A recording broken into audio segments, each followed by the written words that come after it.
With the last question for today, we're going to take a bit of a turn, and it's more of an overall question. What is your take on listening to experts, like be it on social media, be it anywhere else? Like, what do you think of the blooming of experts? Um, okay, so here's the thing. Every expert is right in his 100% of expertise.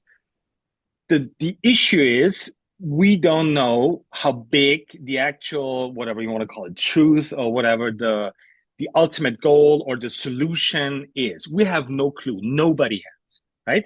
We've we know like a little cake of piece of cake from a chart that we have no clue how big it is. So let me give you a practical example. Let's take dieting, for example, because everybody has done like 27 different diets. Let's take 30 experts that are recommending a certain type of diet, right? Whether that's the Mediterranean diet, whether it's a paleo diet, whether that's whatever low carb diet, whether that's intermittent fasting, doesn't matter. All of them, rightfully so, can prove with a study, hopefully a scientific study, like a true scientific study, that their approach is right. And they are.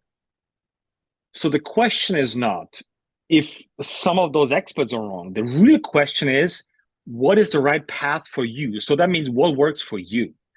And that will never be or should never be told to you by an expert because they don't know. They know that their topic that they're studying is correct, and it depends on actually who's in that study. So it works for those people in that study. But where are they from? How old are they? What is their health background? Do they train? Like these are mostly stuff that does not get looked into deeply, right? So that study for low carb worked for 2,500 people and probably for like 75% of those 2,500 people. Awesome. Your question or your task right now is okay, dive in, do that low carb diet as recommended from that expert, like to the T, because that's how he studied it. That's how he knew it worked, and see what it does to you. And be honest to yourself and be scientific about it. Scientific means um, true scientific means you start something and you're trying to falsify what you're thinking is right. That's actual science. It's not, okay, I'm going to do something and I have a bias that it has to work because otherwise I would be wrong. This is not science. Science is you have a hypothesis and you try to falsify it. An Mm. actual valuable science is 9 out of 10 studies that fail. That is good science. And one that finds, okay, we cannot falsify this, so there's got to be something to it, right? But nowadays, like 99 out of 100 studies is like, okay, this is exactly what we thought about. This is exactly what happened. So this is all true what we assume. This is not science. And this is what you can do if you want to listen to experts. Okay, fine, try it for 6 weeks, 12 weeks, for a decent amount of time. See if it works for you. Do nothing else. Don't mix expert opinions. Don't do low carb mixed with Mediterranean and intermittent fasting. Stick to what the expert found out in his study. Try to falsify it. Do it to the T. And after 12 weeks, evaluate, okay, what is the measurable result from it in terms of diet? Did I lose weight? How's my energy level? How's my sleep level? How's my hydration?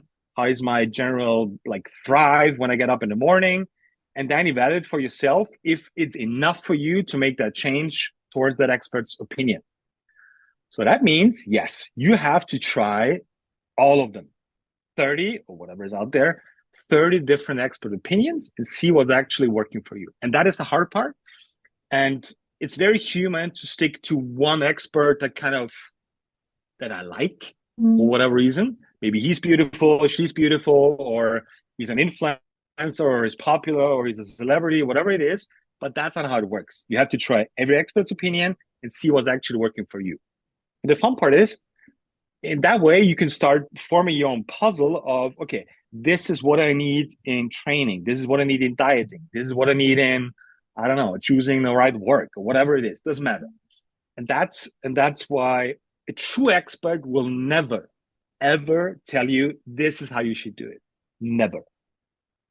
So if you hear somebody telling you this, he's probably not an expert.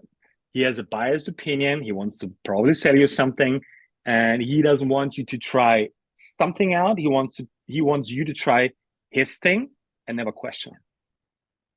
So is this also where you kind of like draw the line between expert and enthusiast? I love enthusiasts, and I would never even like.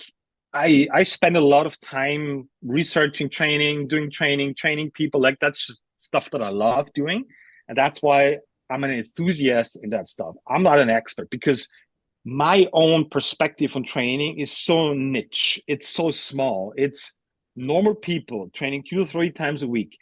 Um, I'm trying to work towards that stuff that I'm doing with them works for everybody, no matter the level of training. That's what I'm working towards. But I'm not saying this is the best way how to train Olympic athletes in Mm. their peak performance training, wanting to squat 500 kilos. Maybe, I don't know. Why do I not know? Because I've never done it. I have not done this by myself, training somebody to 500 kilo squat. So I cannot pretend it's working. I think it is, and maybe someday somebody will show up and be like, "Hey, dude, I love your stuff, and I squat 450 kilos. Can I try your stuff?" And all of a sudden, he squats 500 kilos. It's like, all right, cool. Then I can say I have helped one person doing my stuff getting to a 500 kilo back squat. Like that's it. That's one. It's not a huge number, but it's one. Gotcha. Okay. All right. That's it for today. Love the questions, bring them on, challenge me on it, try the stuff, try squeezing your glutes and see if your big thigh bone actually rotates somewhere else. Who knows? Maybe your body is different. Like, give me feedback. If not, keep trying stuff. There's a lot of stuff already out there on the traveling circus, the templates out there on the traveling circus. It's all for free. Just sign up and you get nice emails from me. If you don't want to get them anymore, you can unsubscribe at any point. I try to add value to your day by reading emails and watching my content. I'm very careful about your attention and your time because I think this is the most precious thing there is, which is time and attention. So I don't treat it lightly. I try to add value to your day. And if you'd like to see more, let me know what it is. And otherwise, I'll guess we see each other next week. Have a good one, guys.